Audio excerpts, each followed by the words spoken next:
Assalamualaikum warahmatullahi wabarakatuh. Salam sejahtera untuk kita semua. Yang terhormat Kepala SMP Negeri 15 Kota Surakarta sekaligus pemateri pada hari ini, Ibu Heti Marheni SPAK MPD. Yang terhormat Bapak Ade Rendra Widya Saputra SPD, Bapak Sarwo Sukono Sarjana Sains Magister Pendidikan, Ibu Triana Yustikarini Sarjana Komputer selaku pemateri pembahasan pelatihan pembelajaran mendalam pada hari ini, dan Bapak Ibu guru dari berbagai mata pelajaran yang menjadi peserta pembahasan pelatihan pembelajaran mendalam di SMP Negeri 15 Kota Surakarta pada hari ini. Pertama, marilah kita panjatkan puja dan puji syukur kehadirat Tuhan Yang Maha Esa yang telah melimpahkan berkat rahmat dan karunia-Nya sehingga kita dapat berkumpul pada hari ini dalam keadaan sehat walafiat. Menginjak acara yang pertama, yaitu sambutan, sekaligus akan dilanjutkan pemaparan materi mengenai kebijakan pembelajaran mendalam di satuan pendidikan oleh Ibu Heti Marheni SPAK MPD. Kepada beliau disilahkan. Ya, terima kasih Pak Adias selaku pewara pada kesempatan pertemuan siang hari ini. Yang saya hormati Bapak Ibu Guru SMP Negeri 15 Kota Surakarta. Selamat siang Bapak Ibu. Iya, tentu kita tak henti-hentinya terus mengucap syukur dan terima kasih kepada Tuhan Yang Maha Kuasa atas perkenannya, bimbingannya, sehingga kita bisa melaksanakan tugas-tugas harian kita. Dan yang istimewa pada kesempatan siang sore hari ini, kita bisa memenuhi undangan untuk bersama-sama mengikuti pengimbasan atau sosialisasi dari pembelajaran mendalam, yang mana beberapa hari yang lalu kami berlima telah diundang untuk mengikuti diklat pembelajaran mendalam, dan kami punya kewajiban untuk mengimbaskan kepada teman-teman semuanya. Oleh karena itu, mari Bapak Ibu kita bersama-sama membekali diri dengan pemahaman yang penuh, pemahaman yang benar tentang apa itu deep learning atau pembelajaran mendalam, sehingga kita tidak salah di dalam mengimplementasikan saat kita melaksanakan pembelajaran bersama putra-putri kita tercinta. Pak Ibu, materi yang pertama adalah kebijakan pembelajaran mendalam di satuan pendidikan atau kebijakan untuk menerapkan pendekatan deep learning dalam pembelajaran di sekolah kita. Kata lainnya seperti itu. Sebagai dasar hukumnya, kita akan pahami dulu mengapa kita harus menerapkan deep learning dalam proses pembelajaran kita, yang kita peroleh dari atau kita dapat baca di Permendikdasmen nomor 13 tahun 2025. Ini adalah peraturan yang mengatur adanya perubahan kurikulum di jenjang PAUD, pendidikan dasar dan menengah, yang menjadi kebijakan utama yang semuanya mengarah pada menguatkan pembelajaran mendalam yang harus dilaksanakan oleh kita di sekolah. Ya, baik Ibu Bapak, seperti kita tahu bersama bahwa deep learning atau pembelajaran mendalam itu dilaksanakan dengan adanya 3 pilar yang sudah kita kenal bersama. Ada berkesadaran, bermakna, dan menggembirakan. Pertama Pak David dulu, silahkan. Oke, terima kasih. Visi misi SMP Negeri 15 adalah terwujudnya insan yang berkarakter Pancasila, unggul dalam prestasi dan iptek, serta berbudaya lingkungan. Ini perlu ada tambahan kemungkinan, ada joyfulnya, ada menggembirakan begitu. Terima kasih Pak Deni yang baik. Tidak masalah kalau misalnya ke depan kita mau create lagi visi kita, mau kita ubah atau apa, tetapi regulasinya tetap harus sesuai. Terima kasih Bu Heti. Itulah mungkin ada tips dan trik lain untuk mengkondisikan partisipasi aktif anak dalam mendukung pembelajaran mendalam. Ingat 20 menit masa emas itu pegang dulu ya, itu jangan sampai anak berpaling sedikit pun dari kita.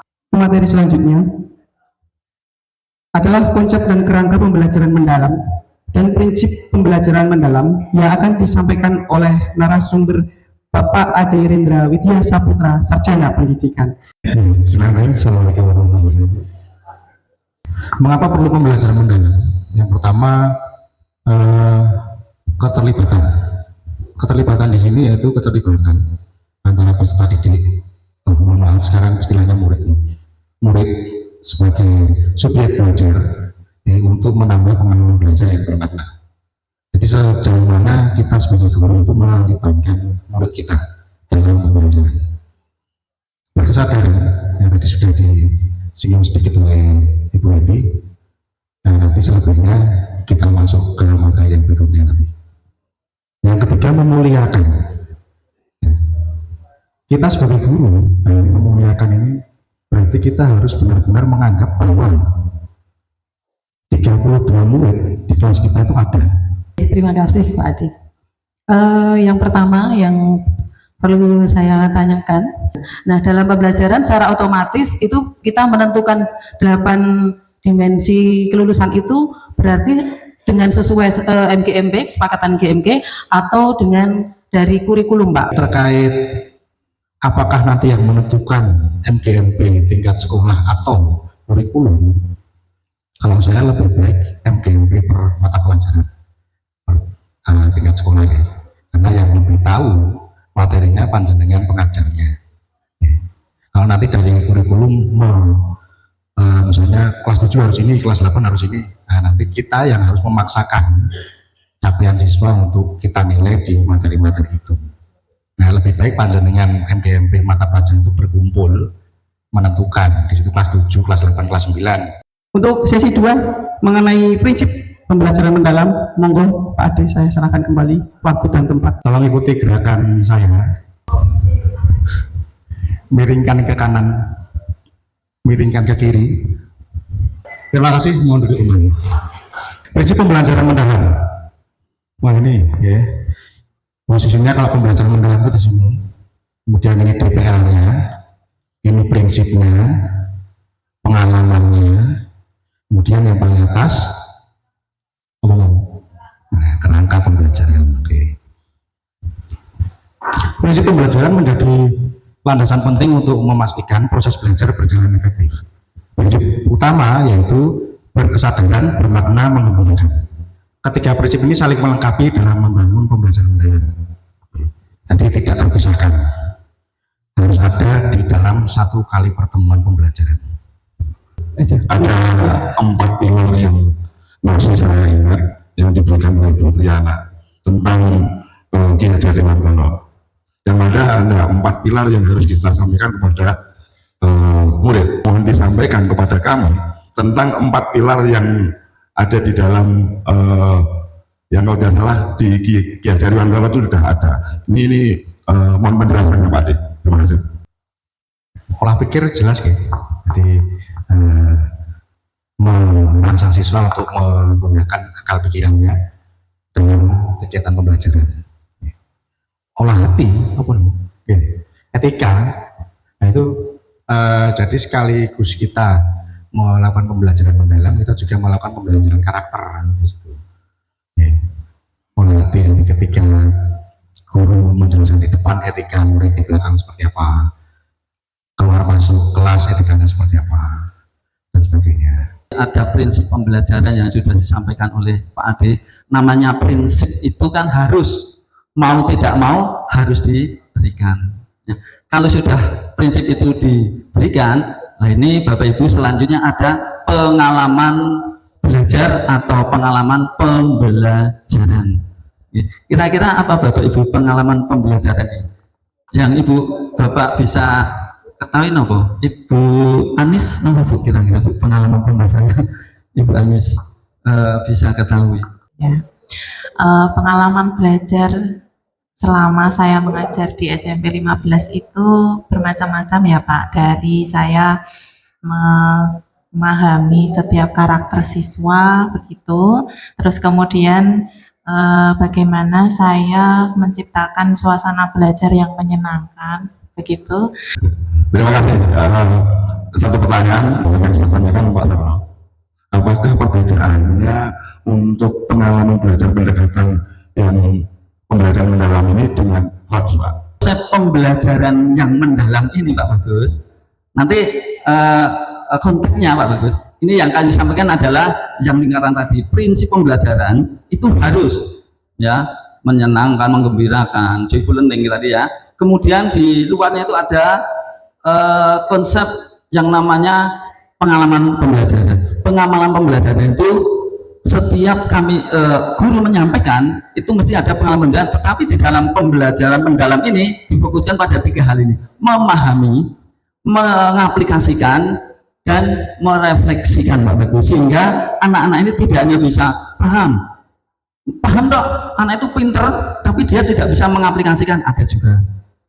Kemudian anak itu sudah paham, sudah bisa mengaplikasikan, tapi dia tidak bisa merefleksikan. Itu tadi pemaparan dari Bapak Sarwono Soekarno, Sarjana Sains Magister Pendidikan mengenai pengalaman belajar. Yang selanjutnya akan disambung oleh pemateri berikutnya yaitu Ibu Triana Yustikarini, Sarjana Komputer, mengenai asesmen pembelajaran mendalam dan perencanaan pembelajaran mendalam. Kepada beliau waktu dan tempat kami serahkan. Bismillahirrahmanirrahim. Selamat sore. Assalamualaikum warahmatullahi wabarakatuh. Di sini saya akan memberikan pemaparan tentang asesmen dalam pembelajaran mendalam, di mana penilaian atau asesmen itu adalah sebuah proses pengumpulan dan pengolahan informasi untuk mengetahui kebutuhan belajar dan capaian pembelajaran, capaian perkembangan atau hasil belajar muridnya. Kan ketika kita merencanakan sebuah pembelajaran itu kan ada TP. Nah, asesmen ini adalah sebagai alat untuk mengukur ketercapaian tujuan pembelajaran kita, sehingga nanti kita bisa mendapatkan hasil yang digunakan untuk tindak lanjut proses pembelajaran berikutnya. Buka dulu Bapak Ibu, kemudian di download dulu format RPPPM, itu kami combine. Jadi dari kami ketika mengikuti pelatihan ada beberapa perubahan, jadi ada yang formatnya itu tidak sama persis dengan yang ini, jadi kami bersepakat untuk mengkombinasikan antara yang lama dengan yang baru, karena dari instrukturnya juga masih bingung, ya udah Bu dikombinasikan saja, ya udah kami mengikuti seperti itu. Ada di situ identitas, kemudian ada identifikasi, isinya adalah materi pelajaran dan juga dimensi profil lulusan. Tadi sudah dijelaskan oleh Pak Ade juga, ditulisnya 3-4 dimensi profil lulusan saja. Kemudian untuk desain pembelajaran ada lintas disiplin ilmu, kemudian tujuan pembelajaran, praktik pedagogis, kemudian kemitraan, lingkungan pembelajaran, dan pemanfaatan digital. Terus bagian yang C itu ada pengalaman belajar, itu nanti ditulis prinsip tadi pembelajaran mendalam, itu nanti masuk di bagian mana, misalnya di kegiatan awal masuk di berkesadaran dan bermakna. Terima kasih waktunya. Saya mau menanyakan tentang DPL. Apakah DPL itu ada 4 atau 3 yang ditulis di situ, itu masuk di dalam kegiatan inti di materinya, apakah masuk di dalam kegiatan belajar mengajar satu penuh? Terima kasih Pak Ade untuk waktunya. Mungkin ini saran untuk pengimbasan, mungkin bisa dilakukan penambahan waktu lagi. Pertanyaannya, apakah akan ada penilaian yang misal begini ya, pelaksanaannya itu tidak lagi serempak satu kota Surakarta begitu. Jadi penilaian itu memang murni dilangsungkan oleh guru yang benar-benar mengajar murid, karena yang mengerti kemampuan, yang mengerti batasan materi dan sebagainya itu kan guru yang mengajar. Kembali ke penjelasan di awal bahwa asesmen kan bermacam-macam, ada formatif, ada sumatif, gitu. Nah, begini, untuk yang dilaksanakan oleh guru langsung mengambil hasil proses itu bisa dalam jenis yang formatif misalnya, gitu, atau tengah semester misalnya. Tetapi untuk menjaga standarisasi kualitas pendidikan memang diperlukan adanya asesmen bersama sewilayah tertentu. Dari pemaparan materi mengenai kebijakan pembelajaran, konsep dan kerangka pembelajaran, prinsip pembelajaran, pengalaman belajar, asesmen pembelajaran, dan perencanaan pembelajaran, semua mengenai pembelajaran mendalam tentunya butuh proses untuk diterapkan. Semoga kita diberi kemudahan dalam menerapkan proses ini. Wassalamualaikum warahmatullahi wabarakatuh.